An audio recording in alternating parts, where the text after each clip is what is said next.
I recently had to deal with a nightmare homeowner association and entitled neighbors who thought my land was theirs to use. They cut through it, parked on it, even acted like they owned it. When I told them to stop, they doubled down. When I blocked them, off they came for more. What they did not know, they had just started a battle they were never going to win. Let me start from the beginning. Before diving in, make sure to hit that like button. It lets me know you want more stories like this. I bought my land for privacy, freedom, and calm. No homeowner association, no ridiculous rules, no one telling me what I could and could not do. That was supposed to be the agreement. Until I woke up one morning and found a row of cars parked across my property. At first, I thought maybe it was a one-time thing. Maybe some guests from the neighborhood had mistaken my field for open parking. Then I saw the sign, a bright blue homeowner association designated parking sign planted directly into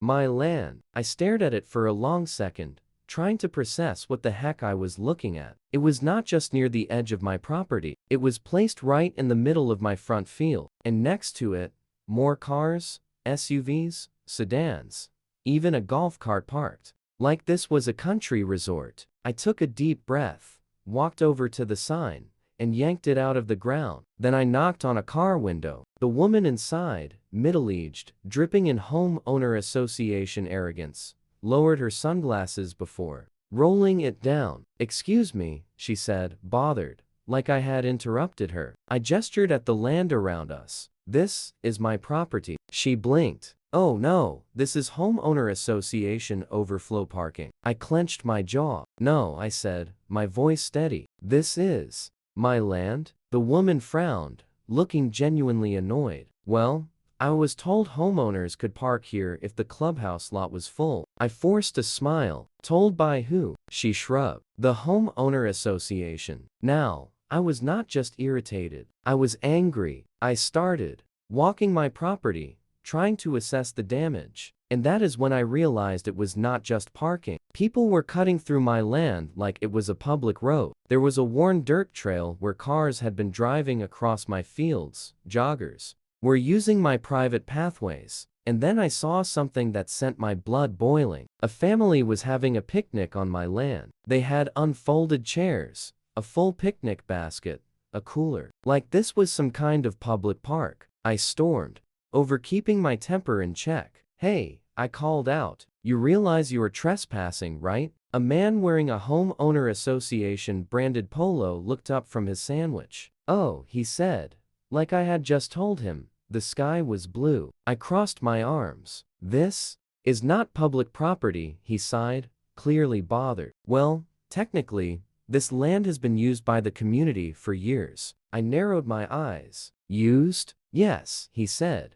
giving me that fake, condescending homeowner association smile. "The neighborhood has always appreciated this space. It is an established common area." Common area? They had been using my land for so long, they actually believed they controlled it. That is when I noticed another sign. A printed map tacked onto a wooden post. A neighborhood map. One the homeowner association had distributed to new homeowners. And guess what was labeled as a community green space? My land. I grabbed the sign, ripped it off the post, and held it up. "This," I said, voice dangerously firm, "is not part of your home owner association." The man barely looked concerned. "Well, you should really bring that up with the board." Oh, I intended to. Because these people had not just claimed my land as their own. They had printed maps, put up signs, and convinced homeowners it was community property. And the homeowner association,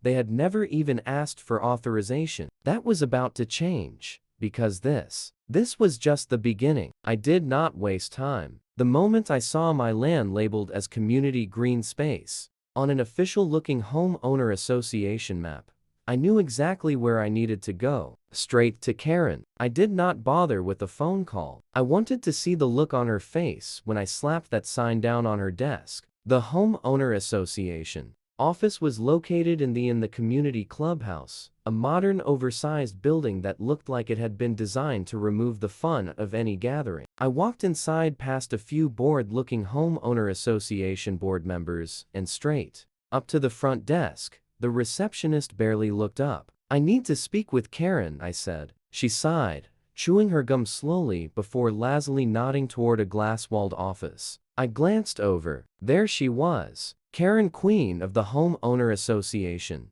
perched behind an obnoxiously large oak desk. The walls behind her were lined with framed photos of herself at various homeowner association events, ribbon cuttings, fundraisers, some ridiculous Community Leader of the Year award. She had built a shrine to her own pride, and she was about to get a reality check. I walked in without knocking and dropped the homeowner association map and parking sign onto her desk. Karen barely blinked. She folded her hands neatly, offering me a tight practiced smile. "Ah," she said, as if she had been expecting me like this was just another meeting on her schedule. "To what do I owe the honor?" I gestured to the map. "You want to explain why my private property is labeled as community green space?" Karen barely glanced at it, then, with all the fake politeness in the world, she let out a soft sigh and shook her head. "Oh, that?" she said. "There is no need to get upset. This is all just a big misunderstanding." I crossed my arms. "A misunderstanding?" She nodded, tilting her head slightly. "Yes. You see,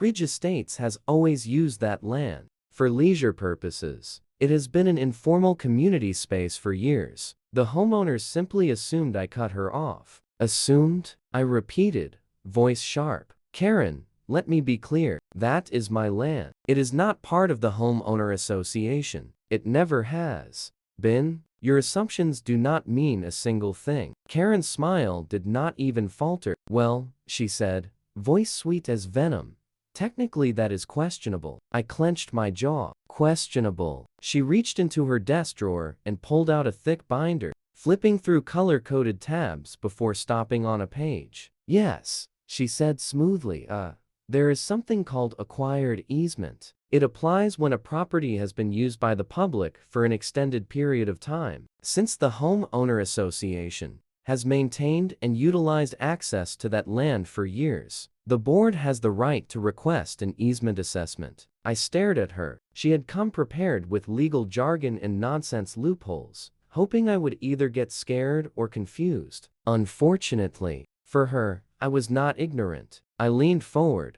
planting my hands on her desk. "Karen," I said, keeping my voice low and even just enough to make her shift slightly in her chair, "a prescriptive easement requires an official claim, a court ruling, and years of uncontested use. And even then, it does not transfer ownership." Her smile flickered. "I was not supposed to know that." She recovered quickly, flipping to another tab in her binder. "Well," she continued, as if she had not just been called out, "I understand. This must be irritating for you, but the reality is that the community has an established history of using that land. It is only fair that everyone continues to benefit." "Fair?" She actually said fair. I let out a slow breath, forcing myself to stay composed. "Fair," I said, shaking my head. "Fair would have been asking for approval before putting up signs and claiming my land and real estate ads. Fair would have been not committing trespassing and fraud." Karen sighed,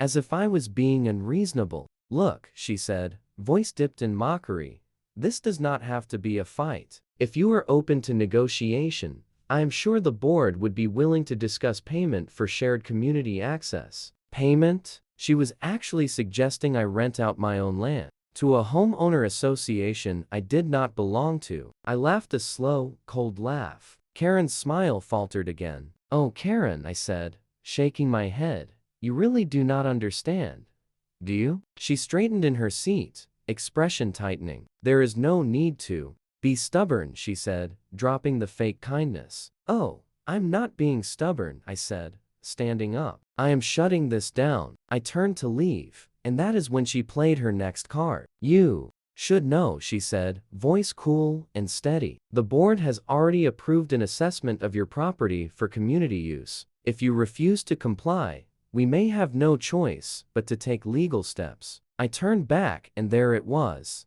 the thinly hidden threat. I gave her a slow, amused smile. "Go ahead," I said, taking a step closer. "Take all the legal action you want. And when you do, I will make sure the court sees this fraudulent map These fake parking signs, in every single letter your homeowner association has sent me. Her expression tightened. The fog was slipping. You would not want to make this complicated for yourself, she said, trying one last time. I let out a slow breath, then leaned in slightly. Karen, I said, voice calm and measured. I do not think you understand what trouble looks like, but you are about to. And with that, I walked out because Karen was not going to stop. She was not just entitled, she was reckless, and I had a feeling she was about to make an even bigger blunder. Karen did not like being challenged. She had spent years getting her way, bullying homeowners, bending rules, and weaponizing fake power. And now she had met someone who would not fold. She could not intimidate me. She could not manipulate me. So she did what all power-hungry homeowner association dictators do when they are backed into a corner. She escalated severely. The first sign was the letter. It arrived red, in a thick, official-looking envelope stamped with the Oak Ridge Estates Home Owner Association Legal Department seal, which, by the way, was not a real legal department. I opened it and skimmed the first page and immediately started laughing because Karen was doubling down on the fantasy final. Notice, you are in violation of Oak Ridge Estates Home Owner Association community access policies. Failure to comply will result in legal action, including, but not limited to, fines, liens, or property assessment liens. Karen was threatening to put a claim on my land, my private homeowner association free land. The audacity was staggering. I flipped to the next page. A list of new fines. $500 for unauthorized restriction of public access. $750 for non-compliance with homeowner association aesthetic standards. $11,000 for interference with community functionality. $1,000 for interfering with the community was not even part of. I tossed the papers onto my kitchen table and shook my head. Karen was not just trying to scare me anymore. She was building a case. A fake, completely fabricated case, but a case nonetheless. And if I had been anyone else, if I had been someone who did not know the law, I might have actually been worried. But Karen was about to find out exactly how badly she had misjudged. I ignored. The letter did not call, did not respond. And that drove her mad because 2 days later, she sent her enforcers. I walked outside one morning to find 4 homeowner association board members standing at the edge of my driveway. They were not on my land, not yet, but they were lingering,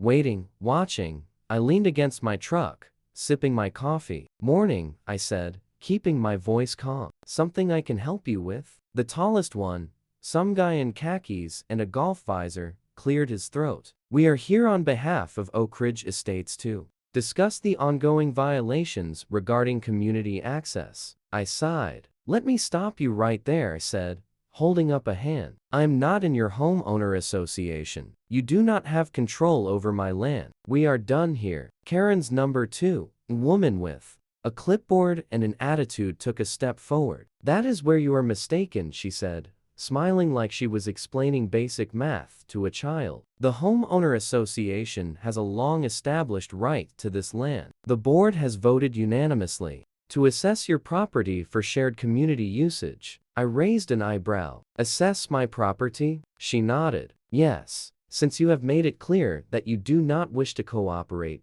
we will be moving forward with an easement review. An easement review? They were trying to steal my land through legal loopholes. I smiled. Not a friendly smile, a cold, knowing smile. Good luck with that, I said, turning toward my truck. Karen's number 2 was not done. If you refuse to accept, she said, voice sharper now, we will have no choice but to take further legal measures. I turned back. You mean more fake legal notices? More phony penalties? I shook my head. You people must be really desperate. She flushed. This is a formal notice. Let me give you a warning, I said, stepping forward just enough that she instinctively took a step back. If I see a single one of you step foot on my land again, I will press trespassing charges. No warnings, no second chances. You have no authority here. None. The board members exchanged nervous glances. Because that was not a threat. It was a promise. Karen had not expected me to fight back. She thought she could bully me, wear me down, and scare me into submission. She had no idea she was picking a fight she could not win. Because 2 days later, Karen escalated again, and this time, she made her biggest error yet. Karen had already tried everything to bully me into submission. Fake fines, fabricated violations, even sending her board members to pressure me on my own land. And when none of that worked, she did something so blatantly illegal that I actually had to read it twice to believe it. She sold access to my land. I was not just dealing with an entitled homeowner association. I was dealing with fraud. It started with a voicemail. A real estate agent named Greg left a message, his tone cheerful and formal. "Hi there, I just wanted to follow up on your interest in purchasing a premium lot in Oak Ridge Estates. Let me know if you would like a tour of the available properties." I frowned, hit redial, and got Greg on the line. "Yeah, hey," I said.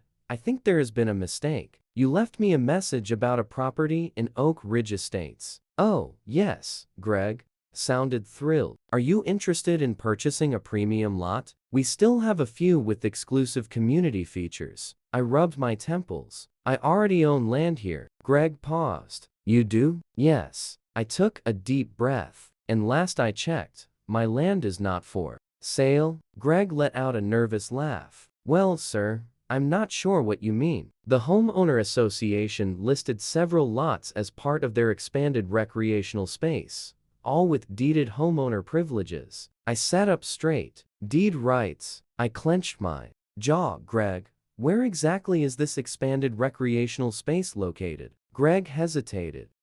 Let me check." There was a shuffling of papers. Then the moment he read the address out loud, my stomach sank. It was my property. The homeowner association had been advertising my land as part of their private community facilities. I opened my laptop and started digging, and what I found made my blood boil. The homeowner association's official website had a new section for prospective buyers, and right there, in bold text, Oak Ridge Estates is proud to offer exclusive private trails, community event space, and premium green space available to all residents. And next to that, a map. A map with my land highlighted in homeowner association boundaries. I clicked. Through more pages there was a homeowner association welcome packet for new buyers. They had named my property as the Oak Ridge Private Trails. They had sold memberships for access. They had even included photos of my fields in their promotional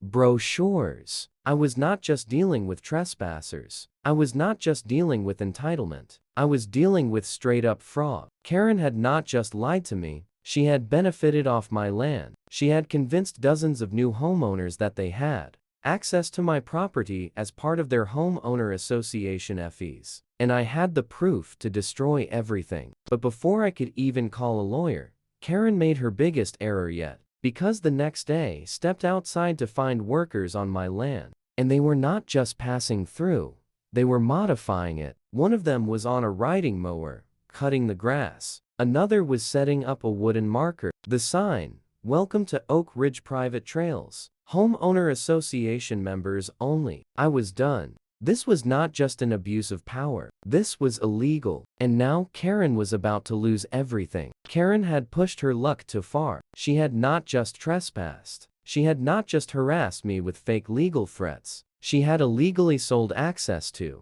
my land, convinced new homeowners it was a homeowner association facility, and even sent workers onto my property to alter it like it was already hers. I had more than enough proof to take her down legally. But first, I wanted to make sure she would never set foot on my land again. So I did what any reasonable landowner would do. I built a fence. Not a picket fence. Not a simple chain link barrier. A wall. I called in a contractor I trusted and ordered heavy-duty industrial-grade fencing, complete with reinforced steel posts, anti-climb panels, and motion-activated security cameras. And then I did not just block my property. I cut off every shortcut the homeowner association had been misusing. I mapped out every single access point they had been using, the dirt pads they had damaged, the makeshift parking spots they had claimed, even the gaps in my tree line where they had been cutting through. And I closed them all, every path, every entry, every little loophole they had been taking advantage of gone. I even rerouted my driveway gate, ensuring that the only entrance to my land was through my own private access road. By the time the fence was finished, the homeowner association was boxed in like trapped rats. No more cutting across my property, no more picnic areas, no more homeowner association private trails. The day after it was completed, I stood by my porch sipping my coffee and waited. And sure enough, Karen showed up. She came storming up to the fence, flanked by two homeowner association board members, arms flailing, face red with anger. I did not say a word. I just let her have her breakdown. "What is this?" she shrieked, shaking the fence. "You cannot do this." I took another slow sip of coffee. I gestured to the massive steel fence. "This is my private property and you are trespassing." Karen went hysterical. "You are interfering with community access. You are obstructing the homeowner's privileges." I cut her off. "This land was never yours," I said, voice calm, steady. "And now it never will be." She opened her mouth to argue, but I was not finished. I reached into my pocket and pulled out a thick folder. Inside, a cease and desist order filed against the homeowner association for illegal trespassing, fraudulent real estate claims, and unauthorized commercial use of private land. I flipped it open to the signature page, where my lawyer had already stamped his approval. "By the way," I added, "you are being sued." Karen froze. Her face went pale. The board members behind her shifted uncomfortably, because suddenly, this was not just a property dispute. This was a legal battle. And when I filed that lawsuit, the investigation began. And that is when everything truly collapsed for Karen. Karen had spent years controlling the neighborhood, bullying homeowners, and acting like she was untouchable. But the moment my lawsuit hit, her entire scheme collapsed. The investigation revealed massive fraud. Karen had stolen thousands from homeowner association funds. She had forged signatures on fake property agreements. She had lied to homeowners about land ownership, selling access to property she did not own. And the worst part, she had done it all on paper. Once homeowners realized they had been deceived, they turned on her instantly. More lawsuits followed. The homeowner association board crumbled under pressure. Within weeks, the entire homeowner association was dissolved. And Karen, she did not just lose her position, she lost everything. The court ordered her to pay compensation for her fraud. She faced criminal charges, and when the judge finally ruled, she did not get a fine. She did not get probation. She got jail time. The same Karen who had spent her life threatening people with legal action for breaking homeowner association rules now. She was behind bars and the homeowner association gone for good. No more fines. No more fake rules. No more arrogant Karen. I walked out of that room a free man. No homeowner association. No harassment. Just peace and silence. And every time I pass Karen's old house, now empty, her name erased from every homeowner association record, I cannot help but grin. Because in the end, I won.